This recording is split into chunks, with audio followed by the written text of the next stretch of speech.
어제 특별히 무리한 것도 없는데 왜, 왜 아침부터 몸이 이렇게 무겁지? 오늘도 또 깨네. 화장실 때문에 잠을 몇 번이나 끊는 거지.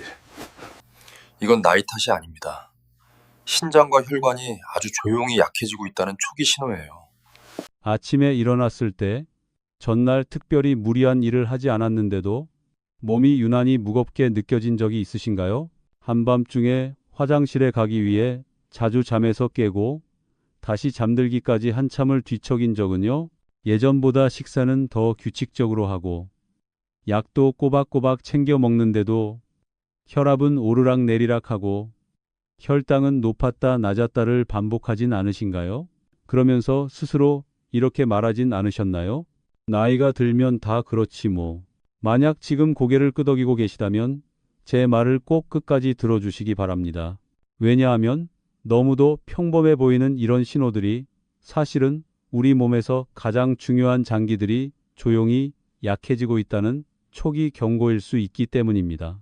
시끄럽지도 않고 심한 통증도 없지만 지속적이고 위험합니다. 신장, 간, 혈관, 소화기관은 마치 오랫동안 쉬지 않고 돌아간 필터처럼 우리가 모르는 사이 서서히 막혀가고 있습니다.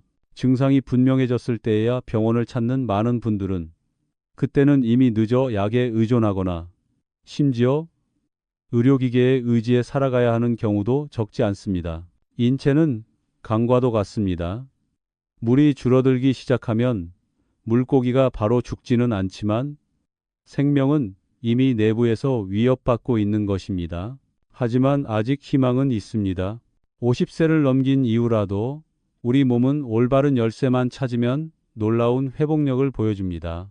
오늘 이 내용에서는 아주 사소하고 값도 거의 들지 않으며 많은 사람들이 대수롭지 않게 여기는 한 가지 습관이 어떻게 신장을 보호하고 혈당을 안정시키며 혈압을 완화하고 매일의 몸을 훨씬 가볍게 만들어주는지 알려드리겠습니다.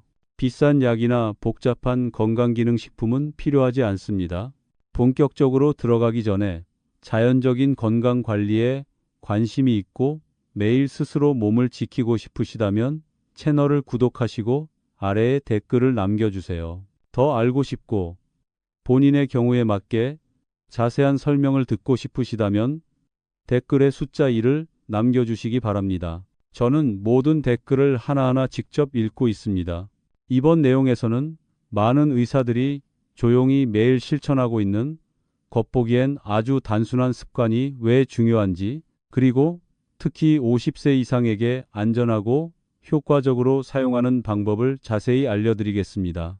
끝까지 보지 않으면 잘못 사용해 오히려 역효과가 날 수 있는 중요한 한 가지 포인트가 있으니 반드시 마지막까지 함께 해주세요. 제 이름은 최우진입니다. 저는 30년 이상 경력을 가진 전문의로 현재 대학병원에서 근무하고 있습니다. 40여 년간 진료를 하며 저는 수많은 고령 환자들이 반복해서 겪는 익숙한 일상을 보아왔습니다.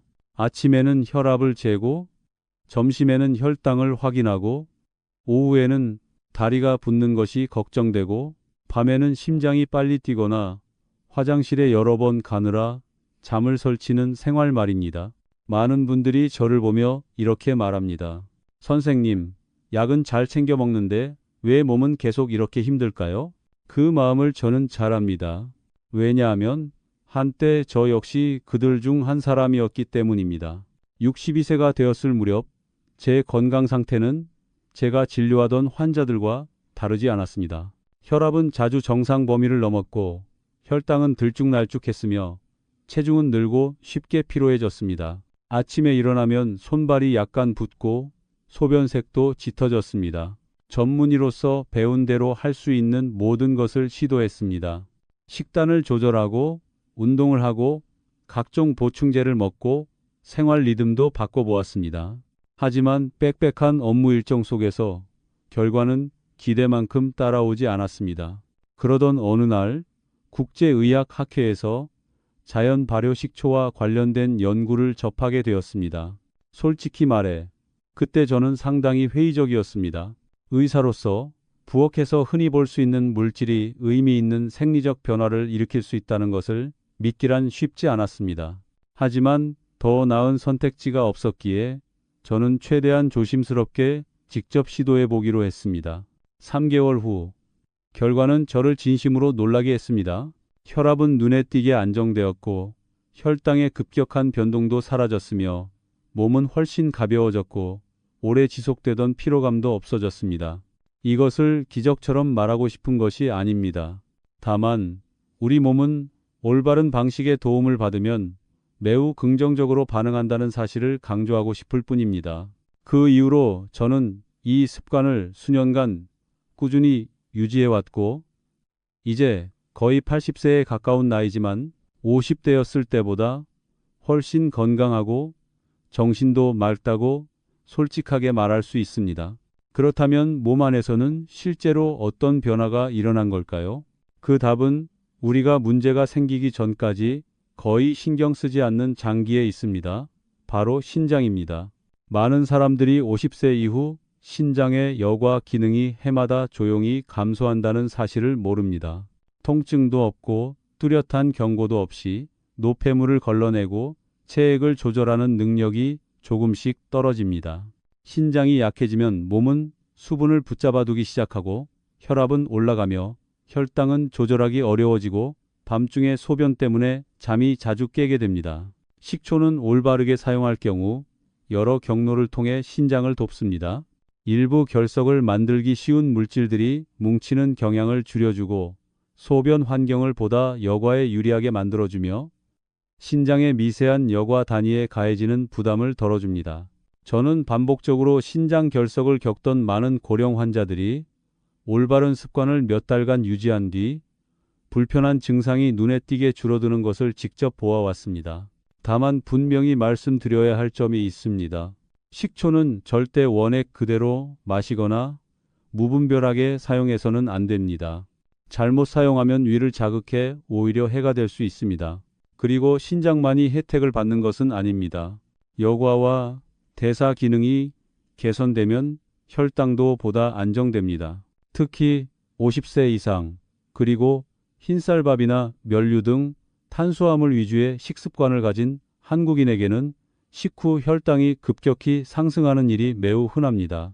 식초는 탄수화물의 소화 속도를 늦춰 당이 천천히 흡수되도록 도와주며 그로 인해 식후 갑작스러운 혈당 급상승과 함께 나타나는 피로감과 졸림을 줄여줍니다. 다음 부분에서는 이러한 작용 기전을 과학적이면서도 쉽게 하나씩 설명하고 하루 중 언제 어떻게 사용해야 하는지, 10명 중 9명의 고령자가 흔히 저지르는 실수는 무엇인지, 그리고 이 습관을 절대 적용해서는 안 되는 사람은 누구인지까지 자세히 말씀드리겠습니다. 정말로 스스로의 건강을 지키고 싶으시다면 계속해서 함께 해주세요. 지금부터 들으실 내용은 약에 의존하며 살아가야 할 수많은 시간을 피하는데 큰 도움이 될 수 있습니다. 중노년기 건강을 이야기할 때 저는 항상 신장부터 말합니다. 심장도 아니고 간도 아니라 바로 신장입니다.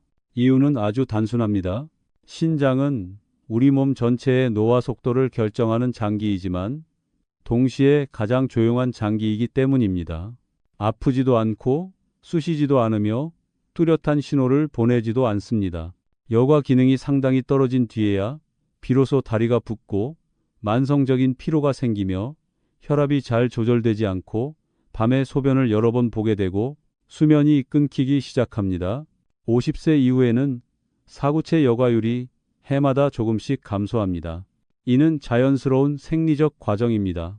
하지만 문제는 대부분의 사람들이 자신이 정상보다 더 빠른 속도로 악화되고 있다는 사실을 전혀 모르고 있다는 점입니다. 신장은 염분이 많고 당분이 많고 수분 섭취는 적은 환경에서 여기에 장기간의 약물 복용까지 더해진 상태로 일해야 합니다. 그 결과 각각의 미세한 여과 단위가 더 큰 압력을 받게 되고 미세 손상이 서서히 축적됩니다. 저는 조금 피곤하고 약간 붓는 것 같다고 말하며 나이 탓이라 여겼던 많은 환자들을 보아왔습니다. 하지만 검사 결과를 보면 이미 신장 기능은 상당히 저하된 경우가 적지 않았습니다. 이러한 상황에서 자연 발효 식초는 올바르게 사용하기만 한다면 매우 가치 있는 보조 수단이 될 수 있습니다. 첫 번째 기전은 신장 결석 형성 위험을 줄이는 것과 관련이 있습니다. 일부 흔한 결석은 소변 환경이 불리할 때 특정 미네랄이 결정화되며 형성됩니다. 식초에 포함된 자연 유기산은 이러한 결정화 경향을 줄여주고 소변 환경을 보다 안정적으로 유지하도록 도와 신장이 여과 과정에서 과도하게 힘을 쓰지 않도록 합니다. 저는 70대 후반의 한 남성 환자를 직접 추적 관찰한 적이 있습니다. 그분은 신장 결석이 여러 차례 재발했던 분이었습니다. 식초를 올바르게 희석해 마시는 습관과 충분한 수분 섭취를 병행한 뒤 몇 달 만에 허리 쪽에 묵직한 불편감이 눈에 띄게 줄었고 추적 지표도 긍정적으로 개선되었습니다.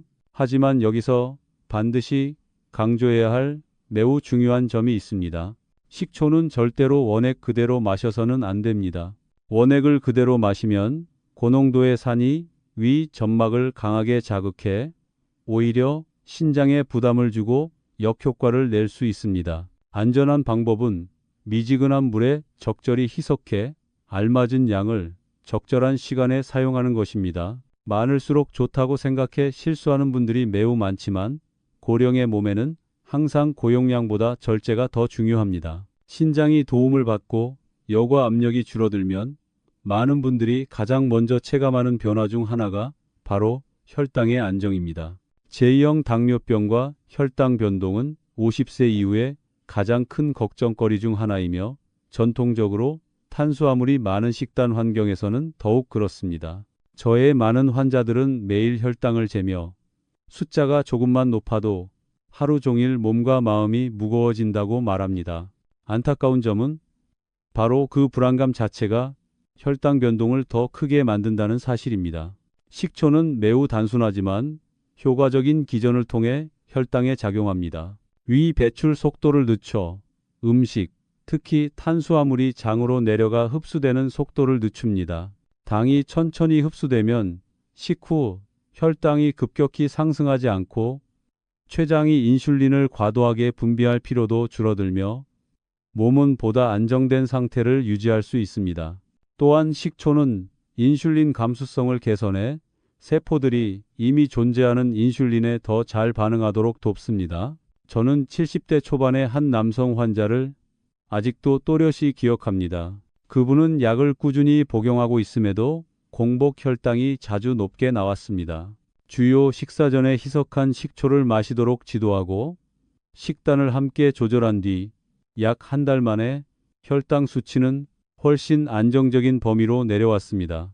그분이 가장 기뻐했던 것은 숫자 자체가 아니라 식사 후에 머리가 맑고 졸리지 않으며 이전처럼 무겁지 않다는 느낌이었습니다. 물론 식초는 약이 아니며 치료 약물을 대체하지도 않습니다. 잘못된 시점에 사용하면 예를 들어 공복이 지나치게 심할 때 마시거나 혈당 강화제를 복용하는 시간과 너무 가깝게 사용하면 위 불편감이나 급격한 혈당 저하를 유발할 수 있습니다. 따라서 가장 이상적인 시점은 식사 12-10분 전이며 적절한 용량을 지키고 항상 자신의 몸 반응을 관찰해야 합니다. 많은 고령자들이 또 하나 크게 관심을 갖는 부분이 바로 혈압입니다. 아침마다 혈압계에 뜨는 숫자 하나가 하루의 기분을 좌우하는 경우도 많습니다. 숫자가 조금만 높아도 심장이 더 빨리 뛰고 맥이 더 긴장되며 그로 인해 혈압이 더 올라가는 악순환을 저는 수없이 보아왔습니다. 나이가 들수록 혈관은 햇볕에 오래 노출된 고무 호스처럼 탄력을 잃어갑니다. 혈관이 딱딱해지면 혈류 압력이 높아지는 것은 피하기 어렵습니다. 식초는 혈관이 자연스럽게 이완되는 데 도움을 주는 물질의 생성을 지원하고 동시에 혈압 상승에 관여하는 과도한 나트륨 배출을 돕습니다. 고령자를 대상으로 식초를 꾸준히 사용한 일부 추적 연구에서는 수축기 혈압이 크지는 않지만 안정적으로 감소했으며 이는 장기적인 심혈관 위험을 줄이는 데 매우 의미 있는 변화입니다. 저는 80대 초반의 한 여성 환자를 치료한 경험이 있습니다. 약을 성실히 복용하고 있음에도 아침 혈압이 자주 높게 나왔던 분입니다. 의료진의 면밀한 관찰 하에 올바른 식초 사용 습관을 몇 달간 유지한 뒤 혈압은 한결 안정되었고 아침에 느끼던 머리 무거움도 거의 사라졌습니다. 제가 그분께 항상 강조한 가장 중요한 원칙은 절대로 임의로 약을 중단하지 말라는 것이었습니다. 식초는 어디까지나 보조 수단이지 기적이 아닙니다. 이러한 변화들은 하룻밤 사이에 나타나지 않습니다. 이는 이해하고 올바르게 사용하며 꾸준히 실천한 결과입니다. 신장의 부담이 줄고 혈당 변동이 완화되며 혈관이 조금씩 부드러워질 때 몸은 많은 고령자들이 인식하지 못한 채 견디고 있던 조용한 긴장 상태에서 벗어나기 시작합니다. 그리고 그것이야말로 몸속에서 더 깊은 변화가 시작되기 위한 토대가 됩니다. 신장, 혈당, 혈압이 점차 안정된 상태로 들어서면 몸은 또 하나의 장기에서 더 깊은 변화를 드러내기 시작합니다. 많은 사람들이 쉽게 잊고 지내는 장기, 바로 간입니다. 저에게 진료를 받는 고령 환자들 중 상당수는 이렇게 말합니다. 술을 많이 마시지도 않고 음식도 과하게 먹지 않는데 늘 몸이 무겁고 조금만 먹어도 금세 배가 부르며 속이 더부룩하고 아침에 일어나도 자는 것 같지 않게 피곤하다는 것입니다. 대부분의 경우 그 원인은 위나 나이가 아니라 조용히 과부하 상태에 놓인 간에 있습니다. 간은 우리 몸의 중앙 처리 공장과도 같은 역할을 합니다. 매일 술, 당분, 지방, 약물, 그리고 수많은 대사산물을 처리해야 합니다. 50세 이후에는 간의 재생 능력이 점차 떨어지는데 반대로 처리해야 할 일은 오히려 늘어납니다. 그 결과 간에 지방이 쌓이기 시작하고 해독 과정은 느려지며 몸 전체가 둔하고 무거운 상태로 들어가게 됩니다. 자연 발효 식초는 여러 기전을 통해 동시에 간을 돕습니다. 식초에 포함된 유기산은 간에 축적된 지방의 분해 과정을 활성화하고 항산화 성분은 술, 당분, 약물로 인해 장기간 누적된 간세포 손상으로부터 간을 보호하는 데 도움을 줍니다. 저는 60대 초반의 한 남성을 치료한 적이 있습니다. 배가 항상 단단하게 팽창된 느낌이었고 밥 한 공기도 아닌 작은 한 그릇만 먹어도 금세 더부룩함을 느끼는 분이었습니다. 초음파 검사 결과 중등도의 지방간이 확인되었습니다. 식초를 올바르게 사용하는 습관과 함께 음주를 줄이고 식사를 조절한 뒤 몇 달 만에 간 수치는 눈에 띄게 개선되었습니다. 그분이 제게 했던 말은 오랫동안 기억에 남아 있습니다. 몇 년 만에 처음으로 아침에 몸이 정말 가벼워진 느낌이 들었습니다. 이는 간이 과부하 상태에서 벗어나기 시작할 때 나타나는 전형적인 신호입니다. 하지만 신장이나 혈관과 마찬가지로 간 역시 식초를 올바르게 사용할 때에만 이득을 봅니다. 식초를 마시면서 동시에 술을 계속 마시는 것은 매우 심각한 실수입니다. 간이 여러 종류의 산을 동시에 처리해야 하면서 자극과 손상 위험이 오히려 커지기 때문입니다. 식초는 해로운 습관에 대한 면죄부가 아니라 몸을 더 잘 돌볼 때 비로소 의미를 갖는 보조수단입니다. 간의 기능이 보다 원활해지면 소화기계에도 변화가 나타나기 시작합니다. 많은 고령자들은 복부 백만, 가스참, 변비가 나이가 들면 어쩔 수 없는 일이라고 생각합니다. 하지만 실제로는 50세 이후 위산 분비가 줄고 소화 효소는 감소하며 장의 연동 운동도 느려집니다.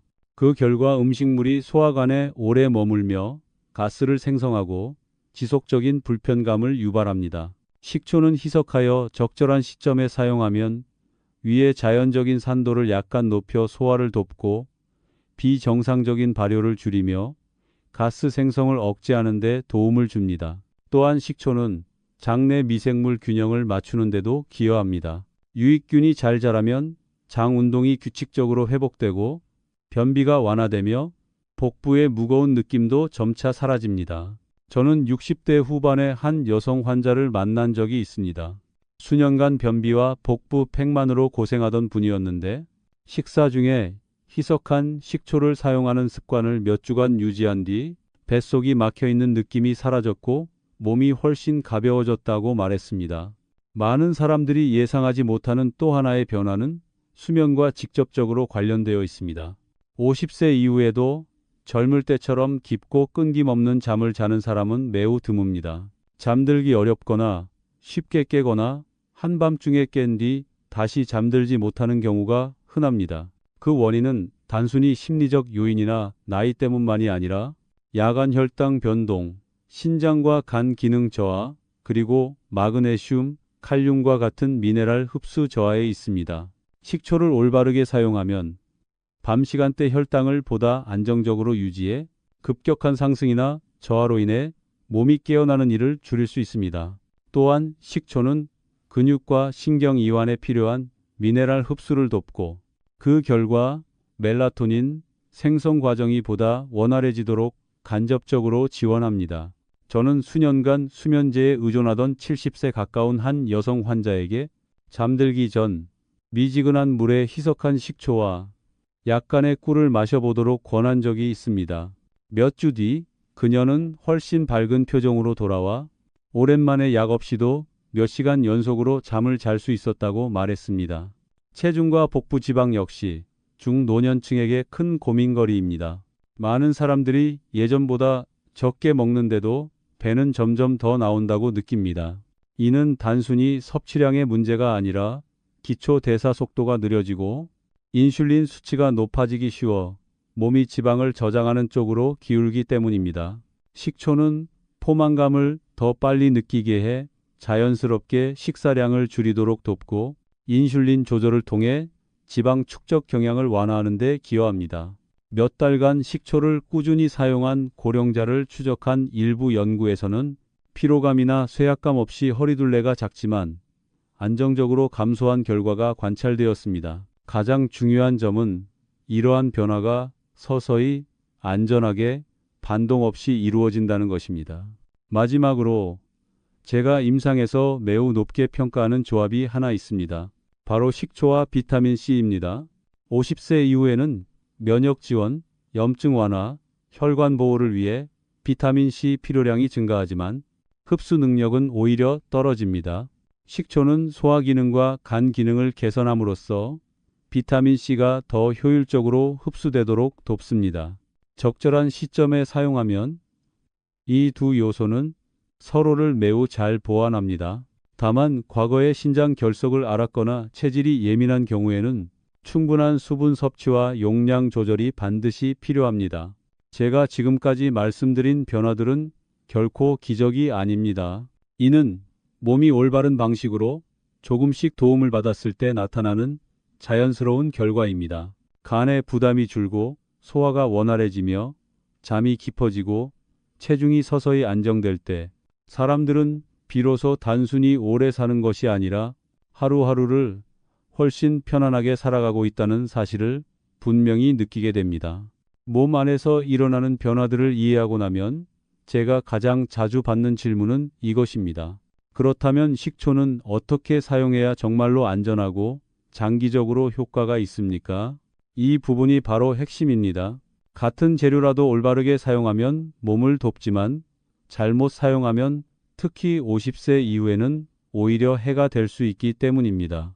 제가 항상 반복해서 강조하는 첫 번째 원칙은 식초를 절대로 원액 그대로 마시지 말라는 것입니다. 사과 식초든 자연 발효 쌀 식초든 고농도에 사는 위 점막을 자극하고 치아를 손상시키며 신장에 더 큰 부담을 줄 수 있습니다.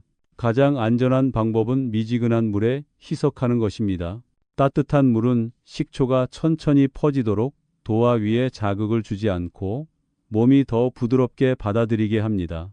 시간대도 중요합니다. 아침에 일어나면 몸은 시동을 거는 상태에 있습니다. 이때 적당량의 식초를 희석한 따뜻한 물 한 잔은 간, 신장, 소화기관이 하루를 보다 가볍게 시작하는 데 도움을 줄 수 있습니다. 다만 위가 예민하거나 통증이 잦고 위염이나 궤양 병력이 있다면 절대로 완전 공복에 사용해서는 안 됩니다. 이 경우에는 식사 중이나 식사 후에 사용하는 것이 안전합니다. 주요 식사 10, 20분 전 역시 또 하나의 황금 시간대입니다.